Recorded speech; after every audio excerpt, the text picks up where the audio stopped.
بسم اللہ الرحمن الرحیم۔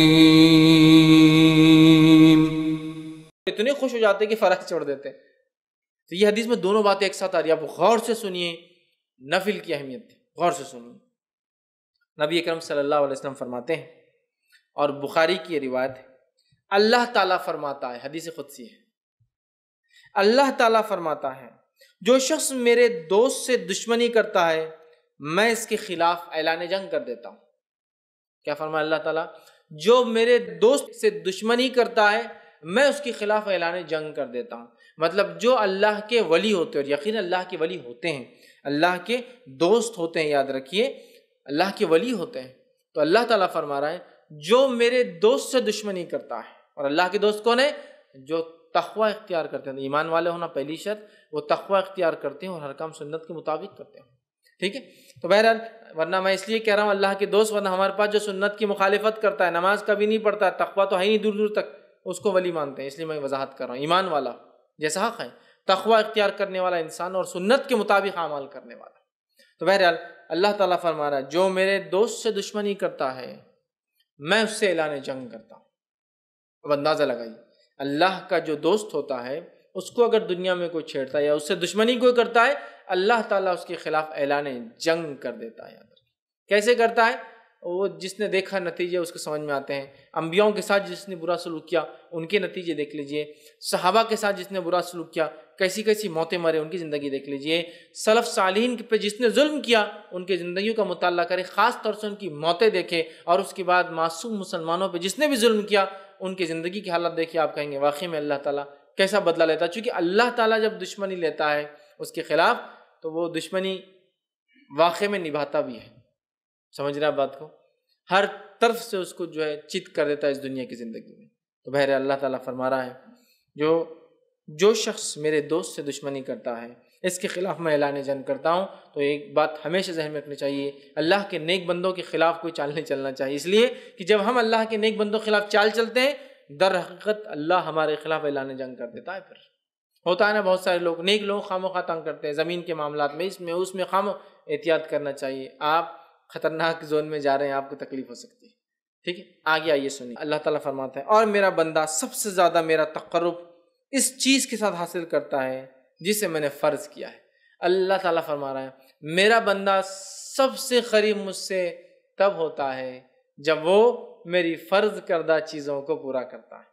اللہ تعالیٰ فرما رہا ہے میرا بندہ میرے سب سے قریب کب آتا ہے؟ جب وہ چیز کرتا ہے جو میں نے اس پر فرض کی ہے۔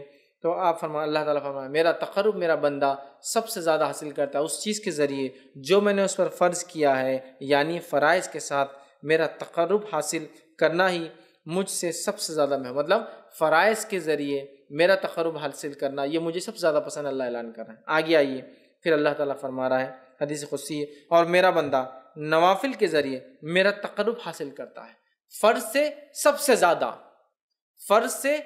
زیادہ، لیکن نوافل سے بھی کرتا ہے فرض کے بعد، مطلب فرض جو ادا کرتا ہے اس کی نفل قبول ہوتی ہے، بات بھی یاد رکھیں۔ پھر اللہ فرماتا ہے پھر جب اور میرا بندہ نوافل کے ذریعے میرا تقرب حاصل کرتا رہتا ہے یہاں تک کہ میں اس سے محبت کر لیتا ہوں۔ میرا بندہ پہلے تو فرض کرتا ہے، میرا تقرب حاصل کر لیتا ہے، چونکہ فرض سے ہی میں سب سے زیادہ قریب ہوتا ہوں بندوں کے، یہ مجھے سب سے زیادہ محبوب ہے۔ پھر میرا بندہ نفل پڑھتا ہے اور نفل پڑھ کر میرا تقرب حاصل کرتا ہے، اتنا تقرب حاصل کرتا ہے کہ میں بھی اس سے محبت کرنا شروع کر دیتا ہوں نوافل کے ذریعے۔ اب آگے سنیے ذرا، تو میں بھی اس سے محبت کر لیتا ہوں، پھر جب میں اس سے محبت کر لیتا ہوں، فرض سب سے زیادہ اللہ کو پسند عمل ہے، سب زیادہ قریب بندہ فرض سے آتا ہے، لیکن فرض سے جو قریب آنے کے بعد بھی جو نفل پڑھے وہ ٹاپ موسٹ چل جاتا ہے۔ بولنے کا مطلب یہ، ایک انسان صرف فرض بھی کرے تو اللہ سے قریب ہوتا ہے، لیکن فرض کے بعد جو نفل پڑھے وہ ٹاپ موسٹ لیول تک پہنچ جاتا ہے اللہ کے قریب، اتنا کہ اللہ تعالیٰ اس سے محبت کرنے لگتا ہے۔ اور اللہ فرماتا ہے اور جب میں اس سے محبت کرنے لگتا ہوں تو میں اس کا کان بن جاتا ہوں جس سے وہ سنتا ہے۔ اس حدیث کو غلط معنی مت لیجیے کہ واقعی میں اللہ اس کے اندر حلول کر جاتا ہے، نہیں، مطلب وہ وہی باتیں سنتا ہے جو میں چاہتا ہوں کہ وہ سنے، کوئی غلط بات نہیں سنتا ہے۔ تو اللہ فرماتا ہے میں اس کا کان بن جاتا ہوں، جس سے وہ سنتا ہے، اس کی آنکھ بن جاتا ہوں جس سے وہ دیکھتا ہے،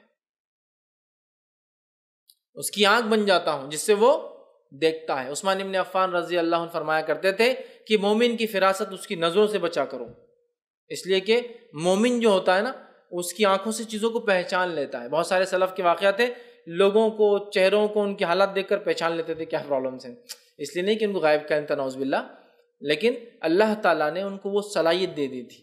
ہوتا ہے نا، لوگ بولتے رہے ڈاکٹر ہاتھ لگا دے تشخیص کر لیتا ہے، چہرہ دیکھتے انہوں نے پہچان لیا کیا ہوگا، یا سوال کرتے دیکھو جواب وہی آیا جو سوال تھا، حالانکہ اس میں یہ بات نہیں کہی گئی تھی۔ یہ ساری چیزیں ہوتی ہیں، ٹھیک ہے۔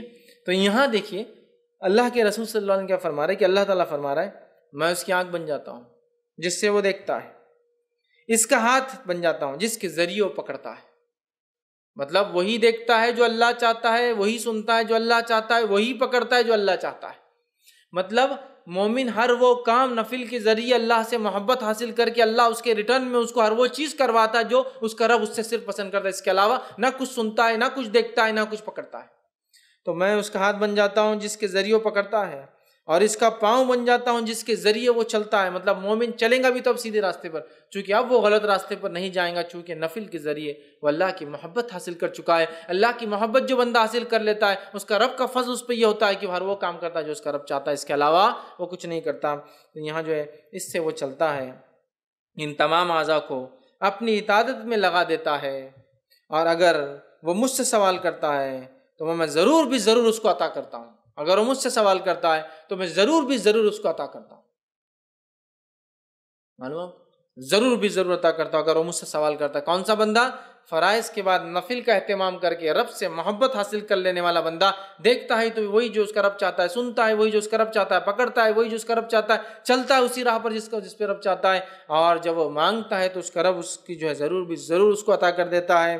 اور اگر وہ میری پناہ طلب کرے تو میں یقیناً اس کو پناہ دے دیتا ہوں، اور اگر وہ میری پناہ طلب کرتا ہے، دعا میں خاص دعا یاد رکھی، پناہ مانگنا مصیبت کے وقت، تو اگر وہ میری پناہ مانگتا ہے تو میں اسے پناہ دے دیتا ہوں اپنی طرف سے۔ سبحان اللہ، کتنے بڑے بڑے فضائل ہے نفل کو ادا کرنے کی، کتنے بڑے بڑے فضائل، اندازہ لگائیے، ہے نا۔ اللہ کو سب سے زیادہ محبوب عمل لیکن کون سا ہے؟ فرض ہے، یاد رکھیے، فرض نماز، مال میں فرض عبادت زکوٰۃ، ہے نا۔ اس کے بعد اللہ تعالیٰ نے رمضان کے ایک مہینے کے روزے، اس کے بعد حج، سب سے زیادہ محبوب عمل۔ اس کے بعد یہ کرنے کے بعد بندہ نفل کے اندر دوڑتا ہے، آگے بڑھتا ہے۔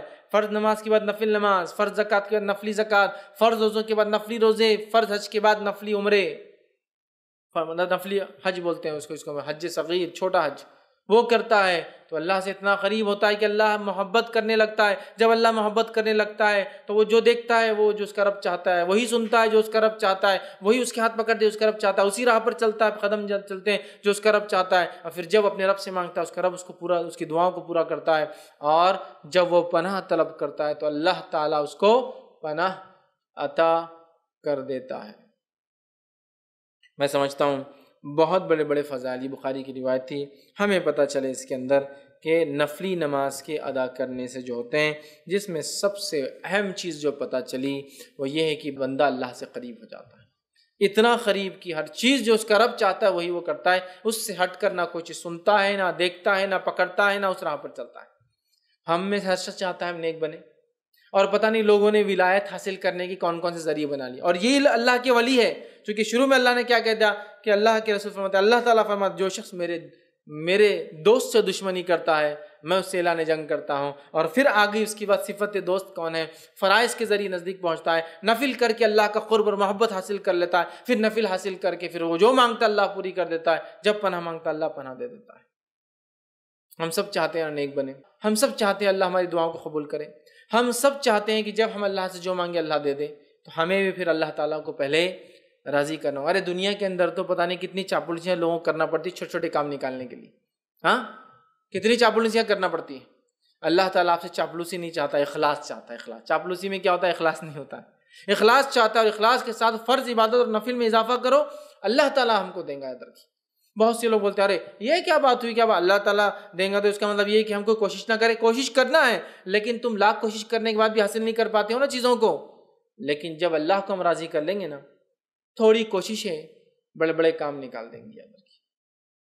تھوڑی کوششیں بڑے بڑے کام نکال دیں گی. اور اس کے بعد بھی اگر کوئی تکلیف آئے تو پھر وہ اللہ کی طرف سے آزمائش ہے. صبر کے ساتھ، استقامت کے ساتھ ڈٹ کر مقابلہ کیجیے. دنیا اور آخرت میں اس سے درجات بلند ہوں گے اور اجر ملے گا. سمجھ رہے ہیں بات؟ یہ بات کو سمجھنے کی ضرورت ہے. یہ بات کو سمجھنے کی ضرورت ہے. تو اللہ سے قریب ہونا ہے. دنیا میں ہم کام نکالنے کے لیے سب کچھ کرتے ہیں لوگوں سے.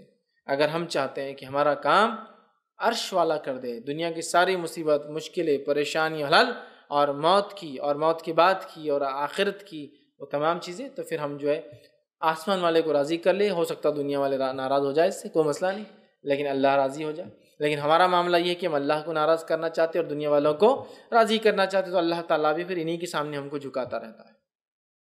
تو اللہ کے نیک بندوں کی صفت آ گئی. فرائض کا اہتمام کیجیے، فرائض کے اہتمام نفل میں اضافہ کیجیے. دیکھیے اللہ تعالیٰ کہ ہم دوست بن جاتے ہیں. پھر یاد رکھیے دوست بن جاتے ہیں. ٹھیک ہے، تو اس کی ہم کوشش کریں کہ نوافل کو ہم زیادہ سے زیادہ کریں.